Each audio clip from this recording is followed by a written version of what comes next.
Ladies and gentlemen, we now present George Edwards in Dr. Jekyll and Mr. Hyde.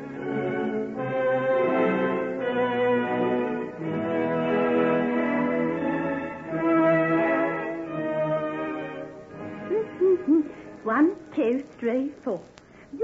One, two, three, four. Oh, bother, I can't get that step right.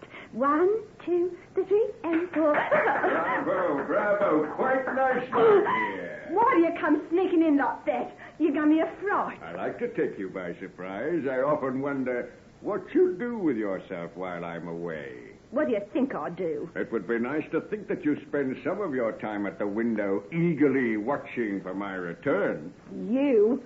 I spend most of it dreading the sound of your key in the door. Well, you'll have a happy release from my presence for a while, my dear. I'm going away. Going away? Yeah, doesn't that please you? Yes, it does. There's one thing I always like about you, Hetty. You never pretend to do anything but hate me. Why should I? Isn't everything about you hateful and vile? Is it? Everything. I didn't think it was possible for anyone to be as low and beastly as you. And yet I think you'll miss me while I'm gone. Miss you? Yes. Evil has a sort of horrid fascination about it, you know. At first it turns us sick.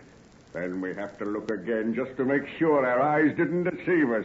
Then we keep on looking. And after a while we find we rather like the terrible sensations. It's like a strong drug. At first it's agony, and then we crave for it. I don't know what you're talking about. Let me put it this way. I believe that the beautiful face of Henry Jekyll would seem colorless after mine. What can a beast like you know about Henry Jekyll? I know he's going to be married in a few weeks' time. Married? He's getting married? Yes, to such a charming girl. She's in Paris now, buying her trousseau. That's why he and I are going away for a while. His last days of freedom, you know. What? You and him going away together? He's out of his mind to be even seen with you. He won't be seen with me. But we'll be together for all that. Together all the time. He'll not get away from me for one moment. What do you mean? What power have you got over him? You're always hinting and suggesting things. You say you're his friend. You couldn't be a friend to anyone. You're too vile, too horrible. You've got him in your power, that's what it is. You make him give you money, pay for this place here. You're blackmailing him. Blackmail. Who else accused me of that? Oh, yes, Mr. Utterson, the father of the young lady Henry's going to marry. I hate that man. Someday I'll square accounts with him. Stop it. Don't look like that. I can't bear to look at you. You needn't be afraid, Hetty, my dear. I'm not thinking of squaring accounts with you. Not yet. And that reminds me, while I'm away, you'll continue living here. I've arranged for you to get everything you want from the usual shops. And what else? What do you mean? Well, aren't you going to lend me any money? What do you want money for? What if I want to go out? I'm not going to lock you up. You know what I mean. You've given me food and clothes while I've been here, but never a penny of money. I'm like a slave, that's what I am. Or a prisoner. But I imagine this is a rather superior sort of jail. Still, if you prefer the other... I'm not sure that I don't. Anything would be better than you. Remember, you've got another 2 years of your original sentence to serve. And you'll get at least another 2 years for breaking out of jail the way you did. Yeah, you've got me, I know that. Well, of course I have. And I can keep you here, or I can hand you over to the police.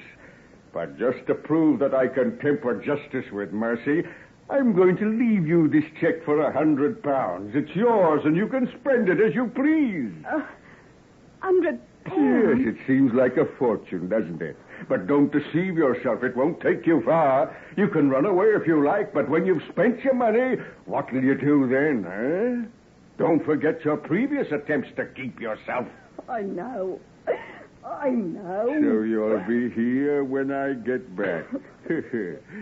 Goodbye, my dear, darling little Hetty. Take your hands off me. Get away. Oh, such passion?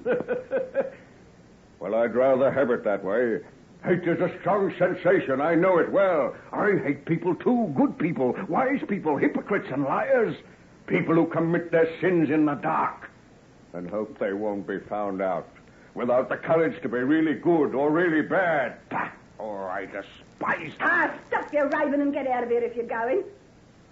Go on, get out. You're not little, Hetty. That's what I like about you. I've thrashed you, but you aren't coward. You hate me, but you're not afraid. I just...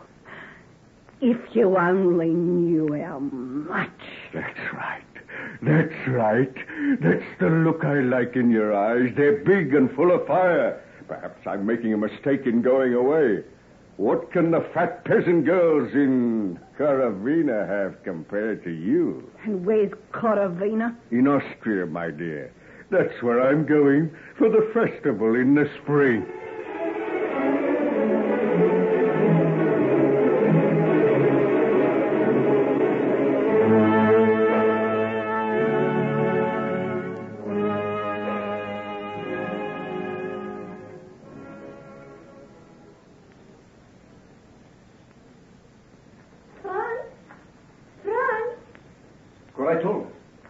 Here I am. I didn't see you lying there behind that tree. It is warm here in the sun. The sheep are grazing peacefully on the side of the hill, so I thought I'd practice a new song for you. I brought your mittagessen, fresh bread and cheese and some of Father's beer. He said it's very good this time. Oh, let us try it then. Sit down beside me and talk a while. You haven't got to hurry away, have you? Mother said I had to be back in time to help her with the baking. There's pies and butchkry and no end of things to be got ready for tomorrow. Oh, let the other girls help her. I want you to stay with me. Come, sit down beside the grass here. We are only betrothed, you know. Oh, but this time next week we will be married. When you will be sorry to leave your father's inn and come to live in a shepherd's hut with me. But you will not be a shepherd all your life. Your uncle said he would let you have the wool off his sheep this year for being such a good worker and looking after his flock so well. Oh, but suppose he changed his mind, would you still marry me? Oh, Franz, you know I would. I like you best of all the men in the village. I told you so. Oh, there's no one like you, Gretel. Even that time when I went down to Linz for the big fair, I didn't see anyone as pretty as you. Or with such long golden plaits of white skin. You'd be a beauty no matter where you went. Well, I'm going to stay in Caravina and marry you because you're handsome and you dance well and you play me little songs on your flute. And I love you. Oh, that is as it should be. You wouldn't catch me marrying a girl whose heart didn't beat fast when I kissed her. Franz, how many girls have you kissed? Oh, dozens. But I believe you did carry on with someone else when you were in Linz. What makes you say that? I noticed a difference in you when you came back. Well, as long as I have improved. Oh, you are a wretch. How do I know what you were up to? And all the time I was sitting waiting for you to come back. I'm not a sort to take a scrap of notice of me because everybody knows I'm promised to you. Do you think I am the strongest man in the district for nothing? Franz, if you were ever jealous of me, would you beat me? Would I beat you? No. Although I am so strong, I wouldn't beat you. I would never hurt a hair of your head, sweetheart. But you'd break me right in two if anybody ever came between us. Silly. As if that could be possible. Have we not been sweethearts ever since we were children? Do you remember how you used to carry my bag to school and do my sums for me when the teacher was not looking? And how you embroidered me my first jacket to wear to church. And how you danced with me almost all night at our first festival. And you let me kiss you when I took you home. Do you remember that kiss, Gretel? I remember. Wait, what is that? Hello. What has frightened the sheep? There must be a stranger about. Yep, I can see him. Look, coming round the side of the hill. Why, it looks like a foreigner. I wonder what brings him here. He might be that Englishman who was here last year. Oh, no, this man is taller. We'll soon know. He's seen us. He's coming this way. How does my hair look? I'm sure you've ruffled it and it looks terrible. Oh, you look so beautiful with your cheeks as rosy and your eyes like stars that I think I'd better send you away before the stranger sees you. Silly. Call him over. Hello there. Hello. Where are you making for? Is that Caravina down there in the valley below?